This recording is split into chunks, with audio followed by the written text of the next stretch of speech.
out at the range today, ton of fun with the Ruger LC carbine chambered in 45 ACP or 45 auto. I'm sure there are a ton of 45 and 10 millimeter and other pistol caliber carbines out there on the market, and it's nothing new, I'm sure, but it's new to me. I've never owned and or shot a 45 or a 10 millimeter PCC, never. All of them have been 9 millimeter. And if you watch the channel, you know that I've said that under 900 bucks, the best option was the FPC from Smith & Wesson. I really liked that thing. It was fast, it was accurate, the trigger was good enough.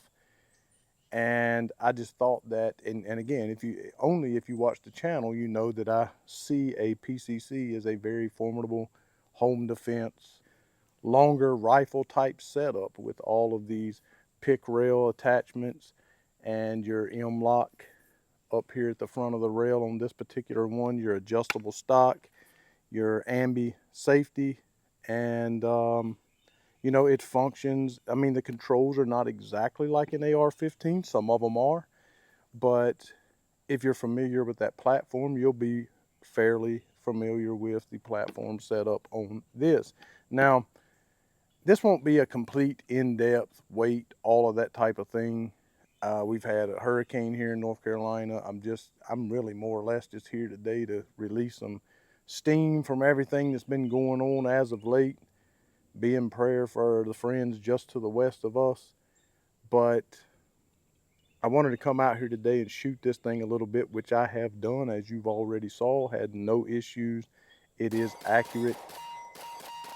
And it may become, I'm gonna have to shoot a little bit more to be able to say for sure, but it may become, right now I have the FPC or the Grand Strybog, Grand Power Strybog, sitting over in the corner in my room as my backup to my nightstand gun and or my pump 12 gauge shotgun. And this might take its place, and I'll tell you why. Because I am 47 years old, so I'm on that 45 drug. You know, I'm still in that age group where 45 is where it's at for me. Most of the carry guns for me are 45.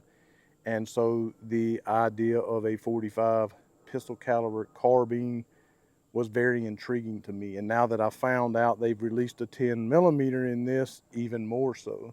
You have, in my opinion, ultimate knockdown power than you do with a 9 millimeter, and that is if you can stay on target. So a lot of times a 45 ACP is not for everyone in a standard pistol, because again of the recoil management and being able to stay on target. But maybe not so much the case with a 45 coming out of a gun this length. So I'm gonna take a couple of shots here and try to focus a little bit on the trigger, because what you saw at the beginning of the video was just a bunch of random shots, just me shooting a lot. I have the Vortex Spark Solar up here, and I'm just gonna take a couple of shots and focus on the trigger.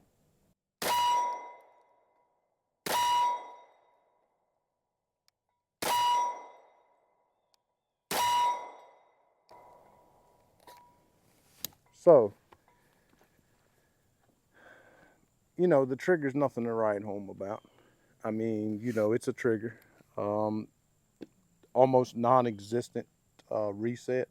I was waiting and waiting and waiting, and it pretty much comes all the way back out. There is a little bit of grit in the trigger. I don't really like a center blade safety in a trigger. And if you watched some of the videos recently, you saw my wife struggle with a center blade safety and a couple of triggers on some guns. So there's a reason why I don't like them. I would have preferred a more flat face trigger. Let's see on the brake. Really didn't say too much about that. Let's see how it brakes.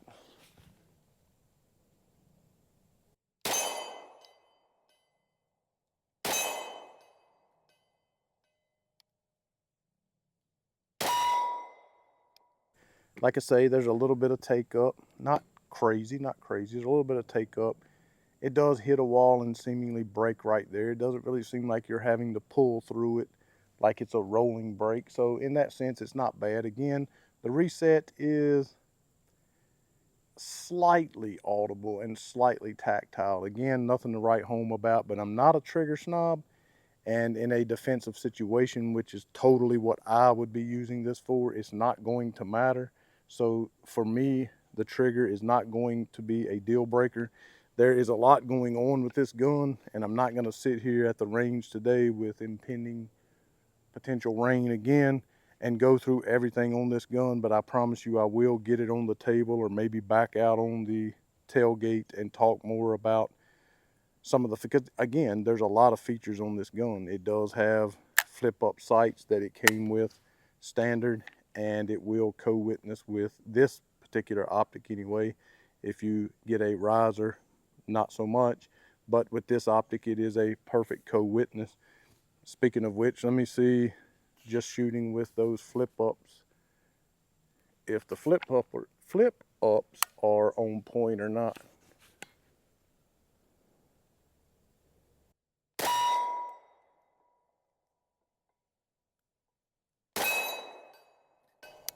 Not bad, not bad. So again, it does have a full length pick rail all the way across the top.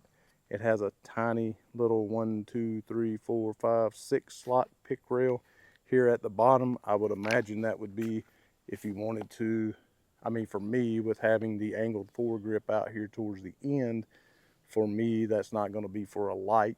But I guess maybe if you didn't have that, you wanted to put a light, my guess would be that would be for a vertical foregrip if you liked holding it back here like that.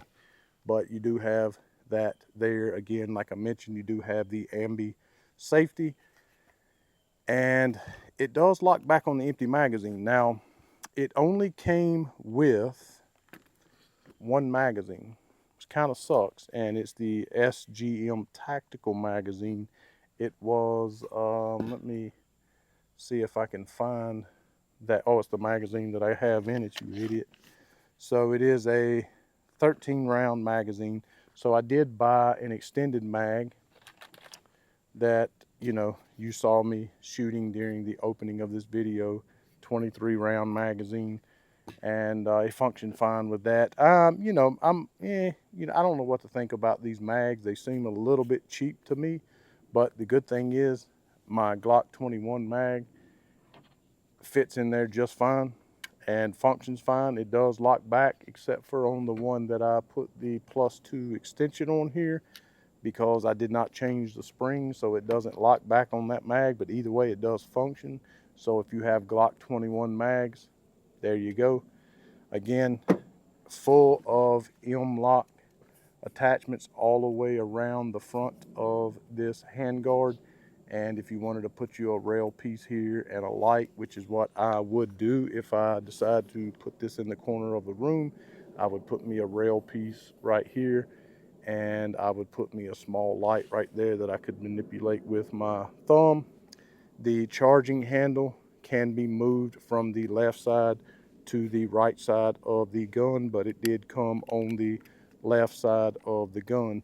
The grip, for me, I wish maybe kind of like the Kel-Tec when they went from the 17 to the 19.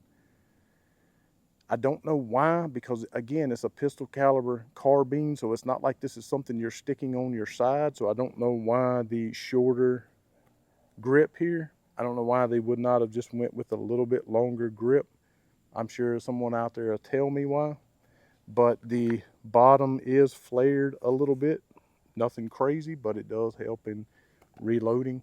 And it also does help to keep your grip high and tight there, as my pinky does ride right on the top of that flared portion in the front. Nice squared off trigger guard that is serrated on the front, so if you were using gloves you would have no problem.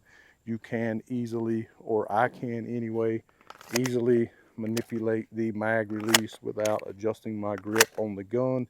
And again, like I said, if you're used to AR style controls, they're not exactly the same, but pretty close. You'll get used to it pretty doggone quick. And let's see, again, there's a lot going on with this gun. You have your adjustable stock back here. I don't know if there's different if it's 5 or 4 or whatever it is. It's an adjustable stock. You know, I'm not going to sit here on camera and play around with it. You do have QD attachment on each side of the stock. However, you would have to add a rail piece or M-lock of some sort to put a attachment on the front if you wanted to do that. Otherwise, you do have a single point attachment here at the back. So if you wanted to put a single point attachment sling right here and carry it like this, totally could do that. I forgot about that. I almost forgot. I thought that was pretty cool because even some of the higher end AR-15s I have don't even have that. The stock does fold up. It does not lock onto anything over here, right? So you do have to snatch it a little bit to get it out. Push the button on the side, fold it up, and it does have to be snatched out. So it does fold up, but it doesn't fold up like the FPC or the Kel-Tec or anything like that. So I'm going to finish off this magazine that's in here. And let's see, I have been shooting a little bit left, but that's probably just an adjustment that needs to be made to the red dot.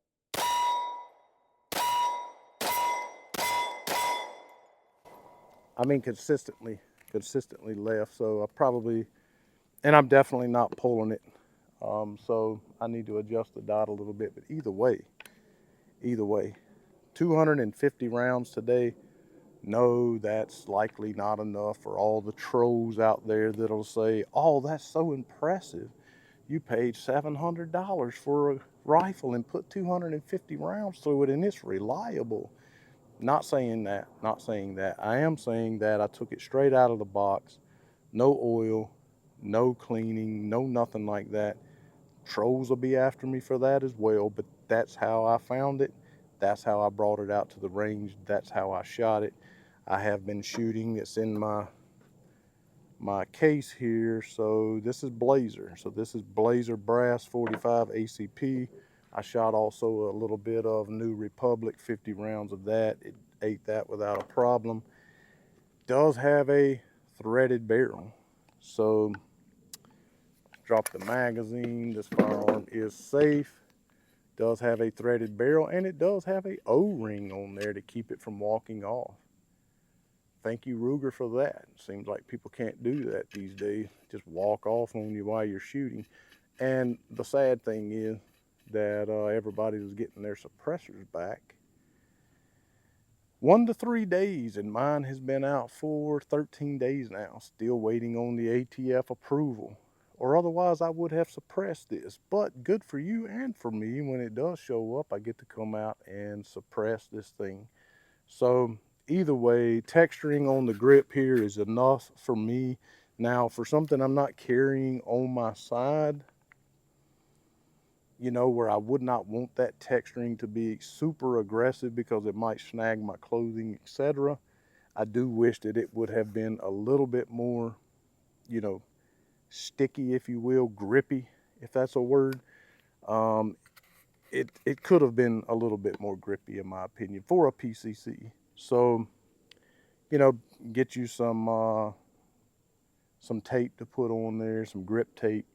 Yeah, I don't know, just from whoever you like to use for that. I usually don't recommend any particular companies, but whatever grip tape you want to put on here, solve that problem. I don't know if Hogue might make a grip to go over it. If they don't, maybe they will eventually. But again, not a deal breaker. You could totally get a good grip on it.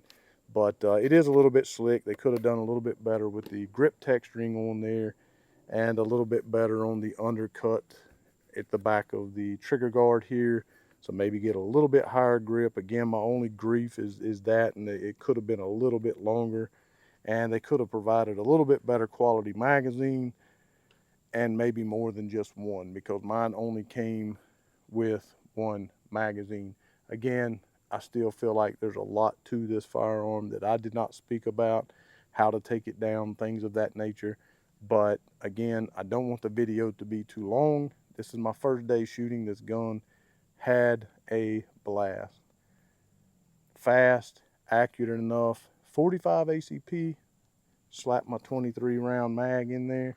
No, sorry. Excuse me. This is a 24 round mag. Let me make sure that's right. It might, let's see what we got here. No, hold on one second here. So, I was mistaken horribly. This must be a +2. The back here on the witness window says 24. That must be a plus. So 26. I have 27 rounds in 45 ACP sitting in the corner of the room ready to go. So eat your heart out is all I got to say. So I will get out to closer to 1,000 rounds with this. For me, I don't have to put 1,000 rounds through it to say, yes, I trust my life with it. No, I'm not that guy. I'll clean it up. I'll run it again. If I get somewhere out around 500 rounds, I'm satisfied with that. I'll slap that 26 rounder in there, making me 27 rounds of 45 ACP for home defense. Slap a suppressor on that bad boy to quieten it down and get me that subsonic sound if I have to ever use it. And I'm certain more accuracy, man. You can't beat it in my opinion. I never really liked the original Ruger. If you guys watched the videos I had on that, the PC, the Ruger PC, I just never was a fan. I just thought it wasn't balanced well. It was a little too long for me. It wasn't as fun to shoot and a little bit heavy, and I think that it was attributed to the fact that it just didn't seem to be balanced well to me. This one is balanced very well. It's very easy to hold. I've been shooting this out here again today for 250 rounds. I'm not sore or worn out from it. I really do like the gun. Nice padding on the back of the stock here. I don't know what else to say about it. Go out, buy you one. I don't believe for a second that you'll be disappointed. Thanks so much for watching. Please go over, consider supporting me. $5 a month on Patreon. I'll get some more tiers up later. But I want to continue to keep doing this, but it's getting very expensive to buy my own firearms and also my own ammunition. So please consider going over there, supporting me. Check me out on Rumble. Also, the most important thing is to be sure you know Jesus Christ is your Savior. If you do not, you can ask me about it in the comments or ask someone that you may know. But make sure you take care of that today, because today is a day of salvation. Go over, check out gsquaredtactical.com, pick up some hats, gear, and if there's anything I left out, any questions that you might have prior to me getting up the tabletop on this, please ask. I will be researching and finding out for you. But again, I just took this out of the box today and wanted to get it up. Hit the thumbs up. Again, be sure to subscribe. And as always, to God be the glory.